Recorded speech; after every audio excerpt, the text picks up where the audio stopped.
اللہ وبرکاتہ۔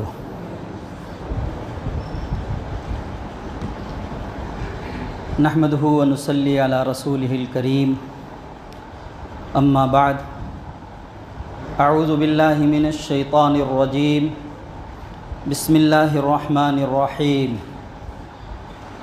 لقد کان لکم فی رسول اللہ اسوۃ حسنۃ لمن کان یرجو اللہ والیوم الآخر وذکر اللہ کثیرا۔ صدق اللہ العظیم۔ عزیز مصلیان کرام، نوجوان دوستوں اور بچوں، ربیع الاول کا یہ مبارک مہینہ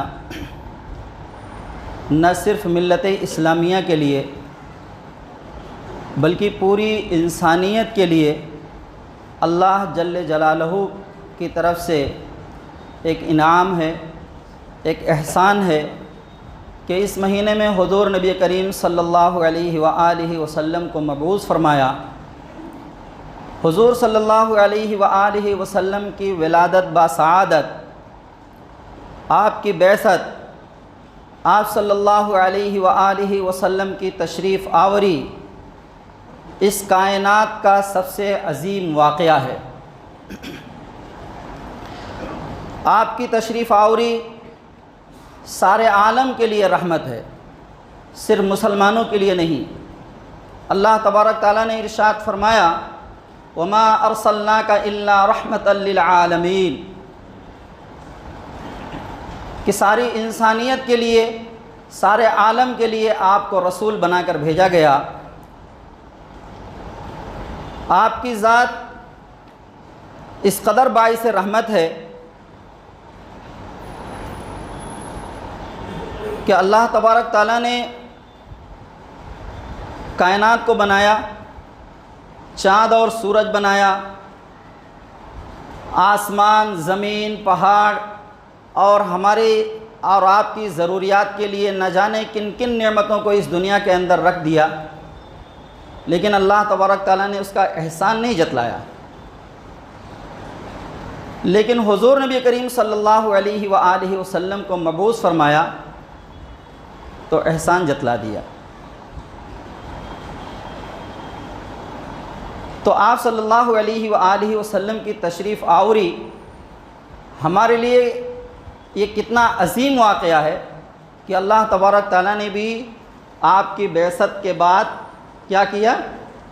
احسان جتلا دیا کہ ہم نے یہ جو نبی کو تمہارے لقد من اللہ علی رسولہ، یہ آیت ہے، اذ بعث فیہم رسولا من انفسہم یتلو علیہم آیاتہ ویزکیہم ویعلمہم الکتاب والحکمہ۔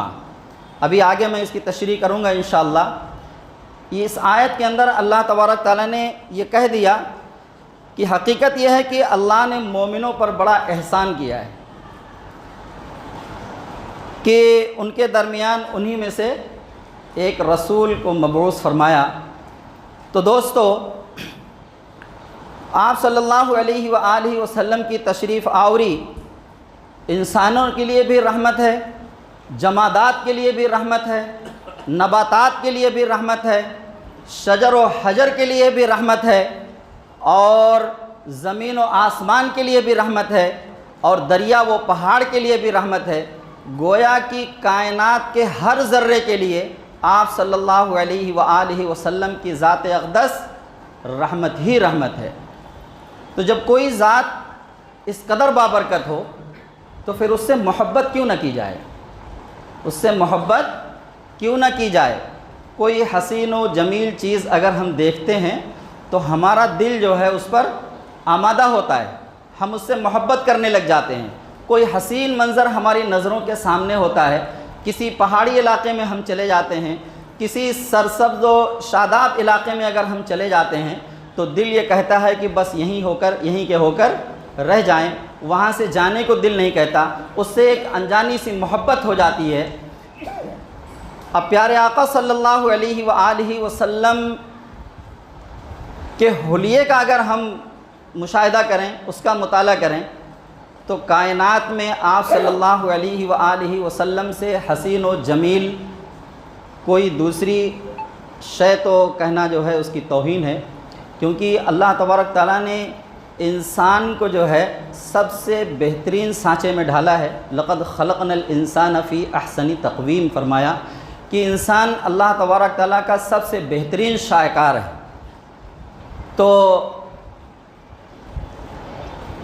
اللہ تبارک تعالیٰ نے حضور نبی کریم صلی اللہ علیہ وآلہ وسلم کو حسن و جمال کے اعتبار سے وہ حسن عطا فرمایا کہ حضرت عائشہ صدیقہ رضی اللہ عنہا فرماتی ہیں کہ یوسف کو دیکھنے والیوں نے تو اپنے ہاتھ کاٹ لیے تھے، اگر میرے محمد کو دیکھتی تو اپنے جگر کے ٹکڑے کر ڈالتی،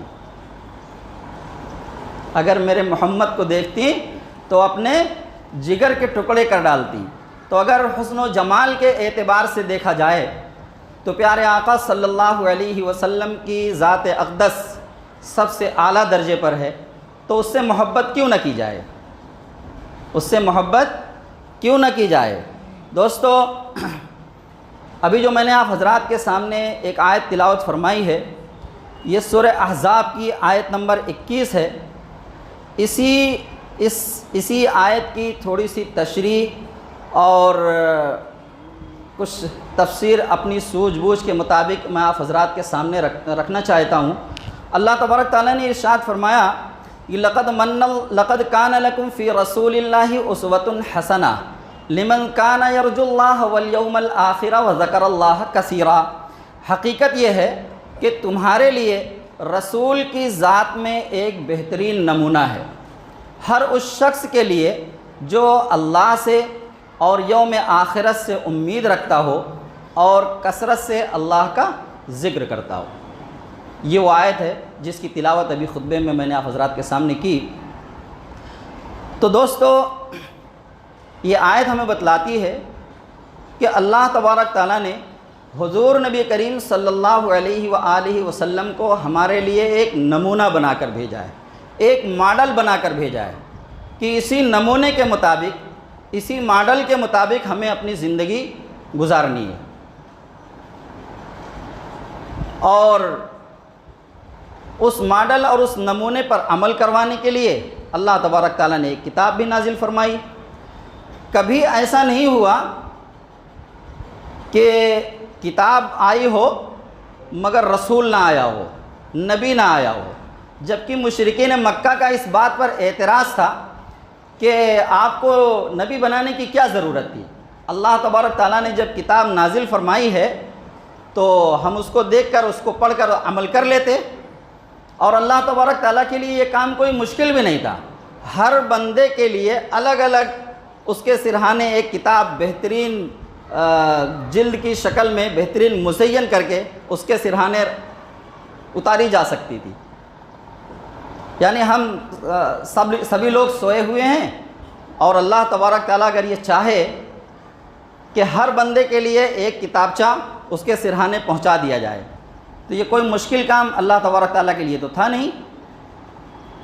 لیکن ایسا نہ کر کے اللہ کے رسول صلی اللہ علیہ وآلہ وسلم کو مبعوث فرمایا اور آپ پر کتاب کا نزول فرمایا، تاکہ آپ جو احکام اللہ تبارک تعالیٰ کی طرف سے نازل کیے جا رہے ہیں ان کو برت کر، ان کو عملی زندگی میں لا کر ہمارے سامنے پیش کریں کہ دیکھیں اللہ کے اس حکم پر اس طرح عمل کرنا ہے، اللہ کے اس حکم پر اس طرح سے عمل کرنا ہے۔ اس کی مثال آپ یوں لے لیں، جیسے میڈیکل سائنس ہے، سب کچھ لکھا ہوا ہے کہ یہ بیماری ہے، اس کے یہ اسباب ہیں اور اس کا یہ علاج ہے۔ اسباب بھی لکھا ہوا ہے، علامتیں بھی لکھی ہوئی ہیں کہ آپ اس بیماری کو ان علامات کے ساتھ پہچان سکتے ہیں، اور اس کا علاج بھی لکھا ہوا ہے۔ اب ایک شخص اگر ان کتابوں کو پڑھ لے خوب اچھی طرح سے اور کوئی عملی مشق اس کی نہ ہو، تو کیا آپ ایسے شخص کو ڈاکٹر ماننے کے لیے تیار ہیں؟ اس سے آپ اپنا علاج کروانا پسند کریں گے؟ ظاہر سی بات ہے، نہیں پسند کریں گے۔ یہاں تک کہ جو 4 سالہ 5 سالہ کورس ہوتا ہے ڈاکٹری کا، وہ کتابیں پڑھ لینے کے بعد بھی یونیورسٹی یہ کہتی ہے، گورنمنٹ یہ قانون ہے کہ جب تک آپ کسی ماہر ڈاکٹر سے تربیت نہیں لے لیں گے تب تک آپ کو سرٹیفکیٹ نہیں دیا جائے گا، آپ کو علاج کی اجازت نہیں دی جائے گی۔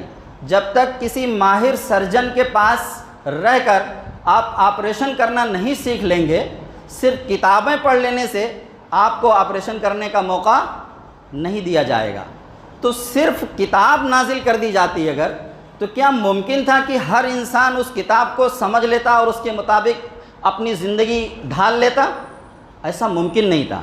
تو اللہ تبارک تعالیٰ نے کتاب بھی نازل فرمائی اور اس کو عملی شکل میں نافذ کرنے کے لیے ایک نمونہ بھی بھیجا حضور نبی کریم صلی اللہ علیہ وآلہ وسلم کی شکل میں۔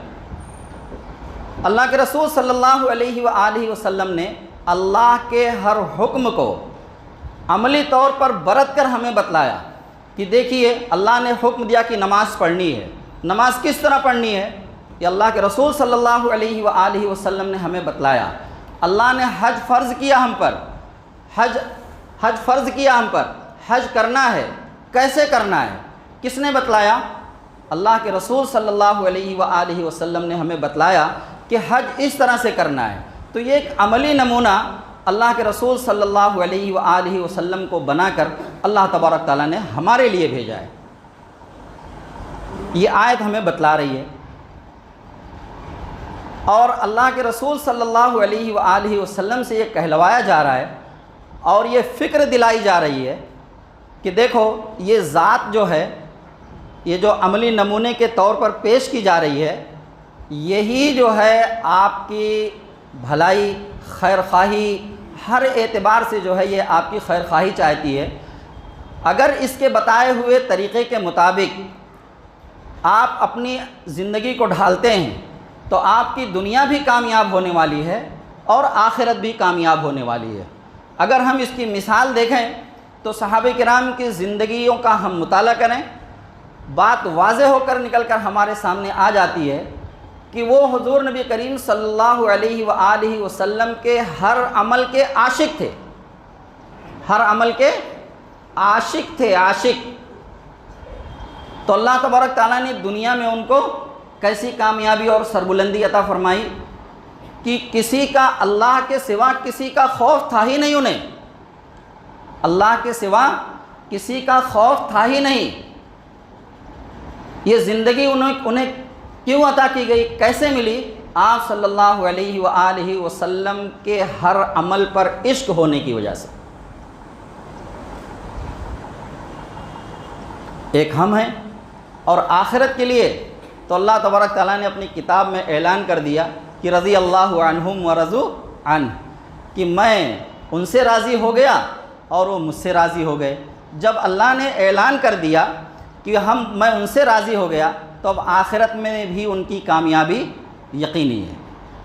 تو دنیا بھی ان کی ہماری زندگی کے سامنے ہے اور آخرت بھی ان کی ہمارے سامنے ہے۔ یہ مرتبہ اور مقام انہیں کیوں حاصل ہوا؟ کیونکہ انہوں نے حضور نبی کریم صلی اللہ علیہ وآلہ وسلم کو اپنا ماڈل مانا، اپنا آپ صلی اللہ علیہ وسلم کو نمونہ مانا اور اس پر ان کے بتائے ہوئے طریقے کے مطابق اپنی زندگی گزاری۔ تو دوستو، کسی کو ماڈل ماننا اور کسی کو نمونہ ماننا صرف اگر ہم زبان سے کہیں تو ذرا ممکن نہیں ہے۔ کسی کو ماڈل اور نمونہ ماننے کے لیے اس کی محبت کا ہونا یقینی ہے۔ ہماری بات یا آپ کی بات کوئی تب مانے گا جب آپ کی محبت اس کے دل میں ہوگی۔ اور حضور نبی کریم صلی اللہ علیہ وآلہ وسلم ہماری دنیا کی بھی فکر کرنے والے ہمارے لیے اور ہماری آخرت کی بھی فکر کرنے والے۔ دنیا میں ہمارے لیے کیسی کیسی تکلیفیں اللہ کے رسول صلی اللہ علیہ وآلہ وسلم نے برداشت کی، جب ہم سیرت کا مطالعہ کرتے ہیں تو ساری باتیں واضح ہو کر ہمارے سامنے آ جاتی ہیں۔ آخرت میں اگر کوئی ہماری فکر کرنے والا ہوگا تو پیارے آقا صلی اللہ علیہ وآلہ وسلم ہوں گے۔ اس وقت جب نفسا نفسی کا عالم ہوگا، یہاں تک کہ ہر نبی کی زبان پر بھی یا رب نفسی کا لفظ ہوگا، اس وقت اگر کسی کی زبان پر کوئی دوسرا الفاظ ہوگا تو پیارے آقا صلی اللہ علیہ وآلہ وسلم کی زبان پر ہمارے اور آپ کے لیے، ہم جیسے گنہگاروں کے لیے وہاں ہمارے نبی صدا لگا رہے ہوں گے، یا رب امتی، اللہ میری امت کا کیا ہوگا۔ تو اللہ کے رسول صلی اللہ علیہ وآلہ وسلم نے دنیا میں بھی ہمارے لیے فکر کی اور آخرت میں بھی ہمارے لیے وہ فکر مند ہیں، تو ایسی ذات سے محبت کیوں نہ کی جائے، ایسی ذات سے محبت کیوں نہ کی جائے۔ اور اس چیز کو صحابہ کرام رضی اللہ عنہم اجمعین نے بہتر انداز میں محسوس کیا اور محبت کی ایسی مثال قائم کر کے دنیا کو دکھا دی کہ رہتی دنیا تک کے لیے نہ پہلے کوئی ایسی مثال ملتی ہے اور نہ بعد میں کہیں اس کی نظیر مل پاتی ہے۔ آپ جانی اعتبار سے دیکھ لیں، مالی اعتبار سے دیکھ لیں، عملی اعتبار سے دیکھ لیں، مثالیں موجود ہیں۔ میں ایک مثال آپ حضرات کے سامنے رکھتا ہوں کہ حضور نبی کریم صلی اللہ علیہ وآلہ وسلم کے عمل پر صحابہ کرام کیسے عمل کرتے تھے، کیسا نمونہ مانا تھا آپ صلی اللہ علیہ وآلہ وسلم کو۔ صلح حدیبیہ کے موقع پر حضرت عثمان غنی رضی اللہ عنہ کو سفیر بنا کر بھیجا گیا کہ جا کر مشرکین مکہ سے بات کریں۔ اللہ کے رسول صلی اللہ علیہ وآلہ وسلم نے حضرت عثمان غنی رضی اللہ عنہ کو بھیجا۔ یہ جا کر جو ہے یہ اپنے چچیرے بھائی کے ہاں انہوں نے قیام کیا مکہ میں، چونکہ حضرت عثمان غنی رضی اللہ عنہ بھی تو مکہ کے ہی رہنے والے تھے، ہجرت کر کے مدینہ گئے تھے، تو ابھی چچیرے بھائی مکہ میں ہی رہتے تھے، مسلمان نہیں ہوئے تھے۔ ان کے یہاں جا کر جو ہے حضرت عثمان غنی رضی اللہ عنہ نے قیام کیا، اور ساتھ میں جو ہے جب ان سے بات کرنے کا موقع آیا تو ان کے چچیرے بھائی حضرت عثمان غنی رضی اللہ عنہ کو ساتھ میں لے کر روانہ ہوئے۔ تو حضرت عثمان غنی رضی اللہ عنہ نے اپنا پیجامہ نصف پڑ لی۔ کہاں تک؟ سنت پیجامہ کہاں تک ہے؟ نصف پڑلی تک ہے۔ آخری حد کہاں تک ہے؟ ٹخنے سے اوپر تک۔ ٹخنا ڈھکا نہیں رہنا چاہیے، اگر ٹخنا ہمارا ڈھک رہا ہے تو پھر اللہ کی لعنت، یعنی ہم اللہ کی رحمت سے دور ہو جا رہے ہیں۔ تو حضرت عثمان غنی رضی اللہ عنہ نے اپنا پیجامہ نصف پڑلی تک، جو ازار کا لفظ استعمال ہوتا ہے اس زمانے میں تو تہبند ہی عام طور پر پہنا جاتا تھا، تو تہبند جو ہے وہ نصف پڑلی تک باندھ رکھا تھا۔ ان کے چچیرے بھائی نے ان سے کہا کہ آپ جو ہے جو مکہ کے روسا ہیں، جو صاحب حیثیت لوگ ہیں، ان سے بات کرنے کے لیے جا رہے ہیں، تو کم سے کم اپنا پیجامہ جو ہے نیچے کر لیجئے، اپنی ازار نیچے کر لیجئے، کیونکہ یہ ٹخنے سے اوپر پیجامہ پہننا، ازار پہننا، تہبند باندھنا یہاں پر جو ہے حقیر جانا جاتا ہے۔ ایسے آدمی کو لوگ حقیر محسوس کرتے ہیں، حقیر جانتے ہیں، حقارت کی نظر سے دیکھتے ہیں۔ ہمارے یہاں بھی ایسا ہی دیکھتے ہیں، ہے نا، مذاق بھی اڑا لیتے ہیں۔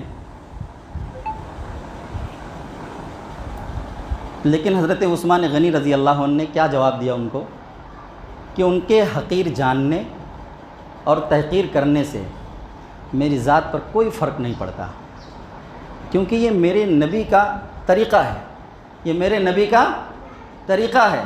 اللہ تبارک تعالیٰ نے سورہ مائدہ میں ارشاد فرمایا ہے، مومنوں کی صفت بیان کی ہے، خوبی ان کی بیان کی ہے کہ یا ایھا الذین آمنوا من یرتد منکم عن دینہ فسوف یأتی اللہ بقوم یحبهم ویحبونہ اذلۃ علی المؤمنین اعزۃ علی الکافرین یجاہدون فی سبیل اللہ ولا یخافون لومۃ لائم، کہ وہ پرواہ نہیں کرتے کہ کون کیا کہہ رہا ہے۔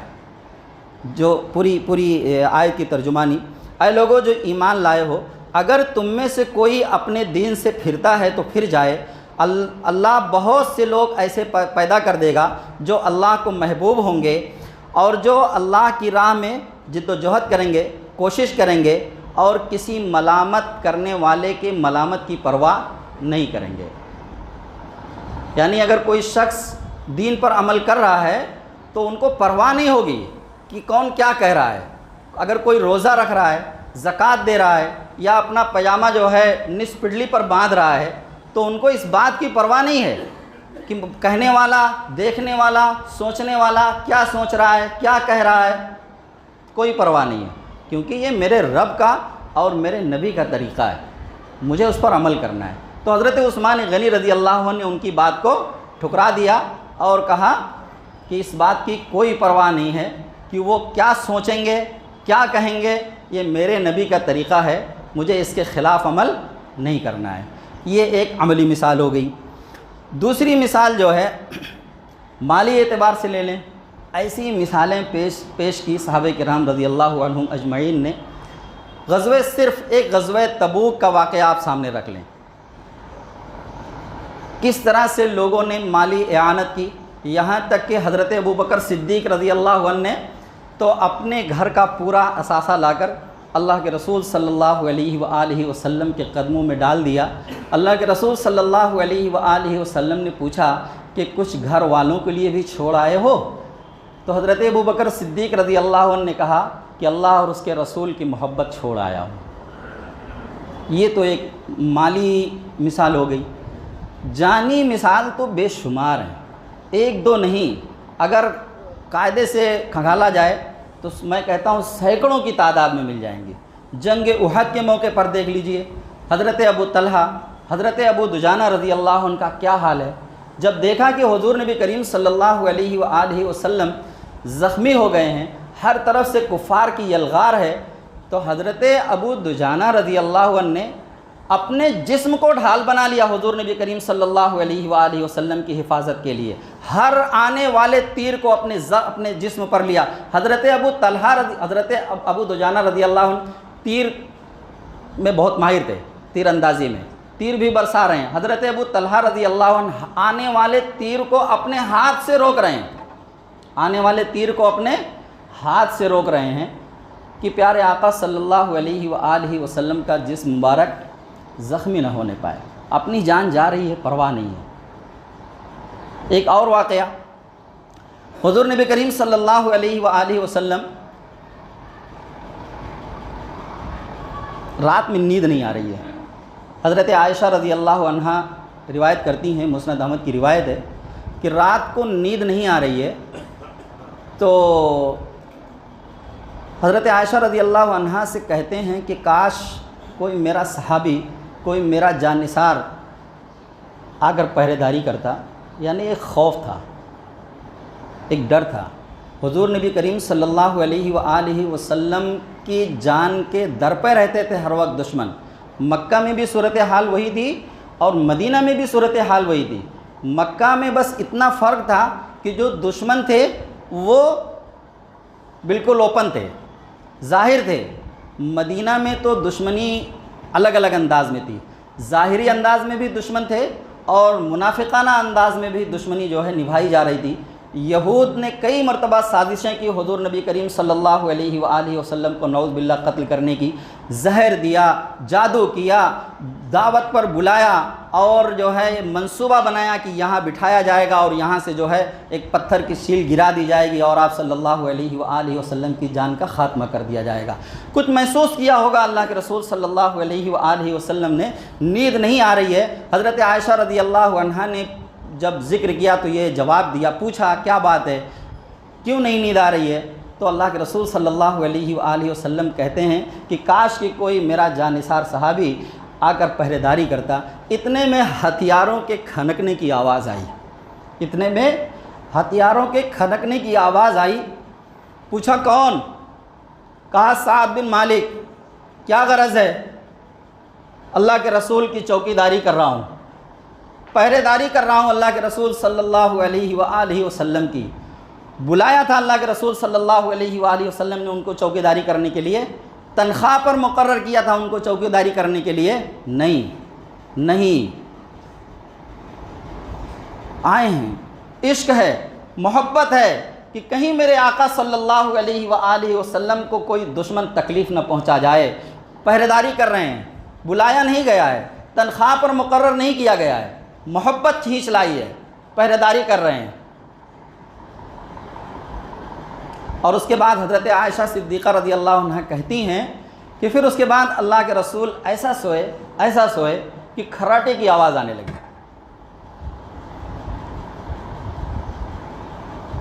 تو یہ تھی جانثاری حضور نبی کریم صلی اللہ علیہ وآلہ وسلم کے ساتھ۔ اور ایک واقعہ، مسلمہ بن کذاب نے جب نبوت کا دعویٰ کیا تو حضور نبی کریم صلی اللہ علیہ وآلہ وسلم کے پاس ایک خط بھیجا۔ اس میں اس نے لکھا کہ ایسا کرتے ہیں، جب تک آپ حیات ہیں، ظاہری حیات کے ساتھ جب تک آپ دنیا میں موجود ہیں تب تک آپ نبی ہیں، اور جب آپ اس دنیا سے پردہ فرما جائیں گے تو پھر میں نبی رہوں گا۔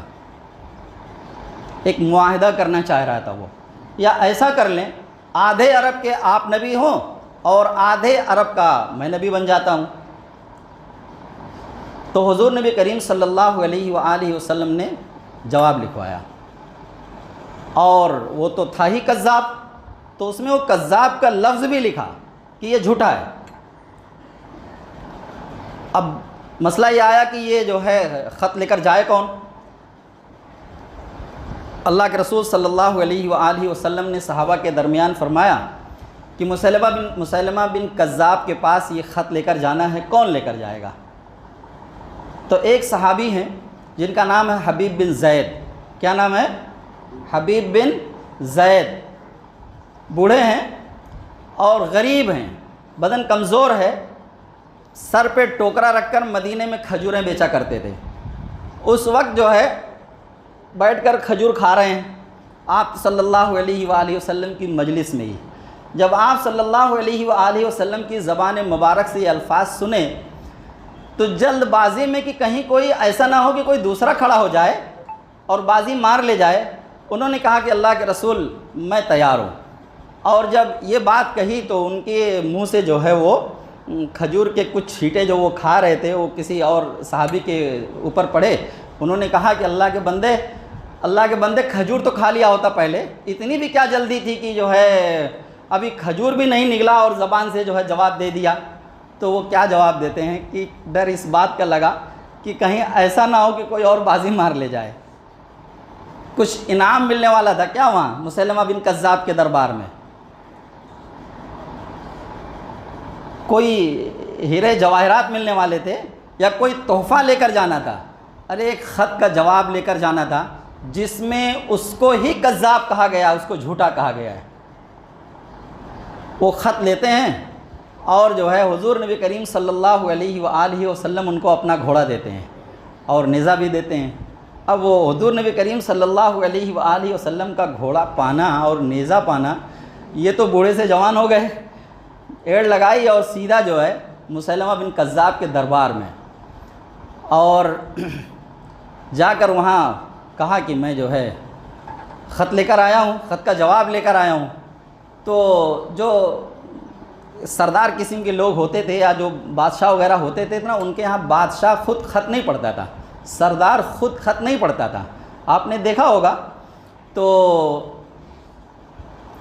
حکم دیا کہ خط پڑھا جائے۔ اب اس میں جیسے ہی کذاب کا لفظ آیا وہ ایک دم طیش میں آ گیا، کیونکہ سارے درباری اس کے موجود ہیں، درباریوں کے سامنے ہی کذاب کہا جا رہا ہے، جھوٹا کہا جا رہا ہے کہ تو جھوٹا ہے۔ اب وہ طیش میں آ گیا۔ حبیب بن زید رضی اللہ عنہ کی طرف پلٹ کر دیکھا اور کہا کہ کچھ خبر بھی ہے تمہیں؟ یہ دیکھ رہے ہو جو میرے پہرے دار اور محافظ کھڑے ہیں ہتھیار بند، یہ ابھی تمہارا کیا حال کریں گے؟ تو مسلمہ بن کذاب نے کہا بدبخت، میرے 12 بچے ہیں۔ کتنے بچے ہیں؟ 12 بچے ہیں، جس میں سے ابھی کچھ دودھ پیتے ہیں، کچھ نے ابھی چلنا بھی نہیں سیکھا ہے۔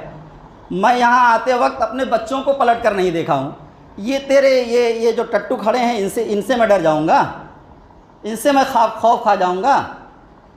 تو جب اس جرات کے ساتھ جو ہے جواب سنا مسلمہ بن کذاب نے تو تلوار نکالی اور ایک بازو کاٹ دیا، پھر دوسرا بھی کاٹ دیا، اور وہ پوچھتا گیا اس درمیان کہ اب کیا خیال ہے؟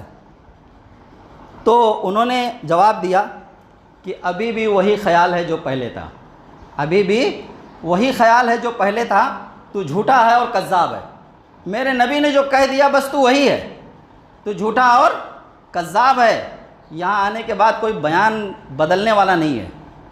بہرحال گردن پہ تلوار ماری اور خاتمہ ہو گیا۔ حضور نبی کریم صلی اللہ علیہ وآلہ وسلم نے صحابہ کے درمیان فرمایا کہ میرا حبیب شہید کر دیا گیا، میرا حبیب شہید کر دیا گیا۔ یہ تھی جان نثاری حضور نبی کریم صلی اللہ علیہ وآلہ وسلم کی صحابہ کرام کے ساتھ، یہ تھی محبت، یہ تھی محبت، یہ ایک ہماری محبت ہے۔ ایک بات بیچ میں رہ گئی ہے، علامہ اقبال نے جو ہے نا ایک شعر کہا ہے، وہ شعر بھی ابھی میں آپ حضرات کے سامنے رکھتا ہوں۔ عقل جو ہے نا، اگر یہ مصلحت اندیش نہیں ہے تو پھر عقل میں فطور ہے، اور محبت کے اندر اگر مصلحت پسندی ہے تو پھر محبت ابھی مکمل نہیں ہے، محبت خام ہے ابھی۔ بہترین شعر علامہ اقبال نے کہا ہے، پختہ ہوتی ہے اگر مصلحت اندیش ہو عقل، پختہ ہوتی ہے اگر مصلحت اندیش ہو عقل، اور عشق ہے مصلحت اندیش تو ہے خام ابھی۔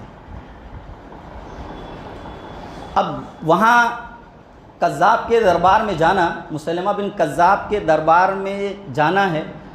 اب عقل تو یہ کہتی ہے کہ وہاں جاؤ گے تو مارے جاؤ گے، وہاں جاؤ گے تو مارے جاؤ گے، لیکن محبت کیا کہتی ہے؟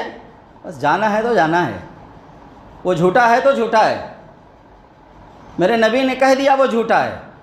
اب کوئی دلیل نہیں ڈھونڈی جا رہی ہے، اپنی عقل کا گھوڑا نہیں دوڑایا جا رہا ہے۔ یہ ہے پیارے آقا صلی اللہ علیہ وآلہ وسلم سے محبت۔ میرے نبی نے کہہ دیا، کہہ دیا، ٹخنے سے اوپر پائجامہ پہننا ہے، پہننا ہے، کون کیا کہتا ہے کوئی فرق نہیں پڑنے والا ہے، یہ محبت کہتی ہے۔ عقل کیا کہتی ہے؟ جو حضرت عثمان غنی رضی اللہ عنہ کے چچیرے بھائی نے ان سے کہا تھا کہ وہ آپ کو حقیر جانیں گے، آپ کو حقارت کی نظر سے دیکھیں گے، آپ ایسا نہ کریں، اپنا پاجامہ نیچے لٹکا لیں، یہ عقل ہے۔ ایک شعر اور علامہ اقبال نے کہا ہے کہ بے خطر کود پڑا آتش نمرود میں عشق، بے خطر کود پڑا آتش نمرود میں عشق، عقل ہے محو تماشائے لب بام ابھی۔ عقل دروازے پر کھڑی حیرت میں ہے کہ یہ کیا ہو گیا؟ بھائی آگ میں جائیں گے تو جلیں گے، جلنا یقینی ہے نا، آگ میں جائیں گے تو، لیکن کود پڑے اللہ کی محبت میں۔ تو محبت اگر مصلحت پسندی سکھاتی ہے تو پھر وہ محبت نہیں ہے۔ آج اس زمانے کے چیلنجز الگ تھے جو صحابہ کرام رضی اللہ عنہم اجمعین نے فیس کیے اور اس کا جواب دیا، عملی طور پر، مالی طور پر، جانی طور پر۔ آج کے زمانے کے چیلنجز الگ ہیں، حضور نبی کریم صلی اللہ علیہ وآلہ وسلم سے محبت کے تقاضے الگ ہیں، تو زمانے کے اعتبار سے ان محبت کے تقاضوں کو پورا کیا جائے۔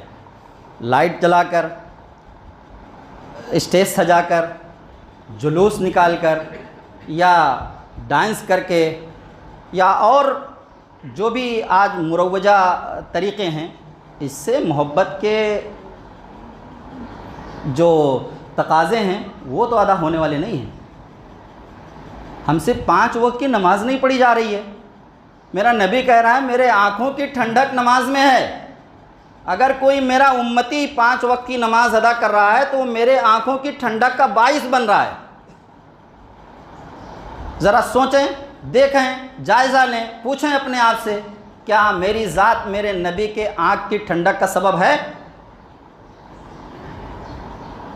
تو اس وقت کے جو تقاضے تھے وہ صحابہ کرام رضی اللہ عنہم اجمعین نے بھرپور ادا کیے، اللہ تبارک تعالیٰ نے اس کی گواہی دی، رضی اللہ عنہم ورضوا عنہ کا سرٹیفکیٹ ان کو دے دیا۔ ہمارے سامنے تقاضے ہیں، ہم ادا کریں، اگر ہم ادا کریں گے تو اللہ تبارک تعالیٰ ہم سے بھی راضی ہوگا، اور اگر ہم ان تقاضوں کو نہیں ادا کریں گے، ہم رسم و رواج میں پڑے رہیں گے، جو مروجہ طریقے ہیں ہم اس پر چلتے رہیں گے، تو پھر نہ محبت کے تقاضے ادا ہوں گے اور نہ اللہ ہی ہم سے راضی ہوگا۔